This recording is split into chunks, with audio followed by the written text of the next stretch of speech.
अज दा जवान लुक के शराबा पींदा नजर आंदा है।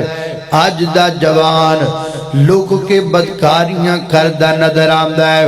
हुजरियां दे अंदर मुजरे करदा नजर आंदा है। मैं पुछना जवाना लुक के जिना क्यों करना है, लुक के शराब का तो पीना है। अगो जवाब देंदा मौलाना अगर मैं बाजार अंदर करांगा पकड़िया जावांगा सब दे सामने शराब पीवांगा मैनू थाने दे अंदर बंद कर दिता जाएगा।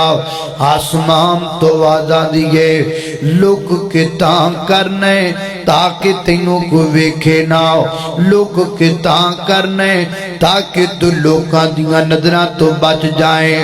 लोगां तो डर के लुक जाने, लोगां तो डर के छुप जाना। फरमाया जदों छुप जाना तेनू लोग नहीं वेखदे।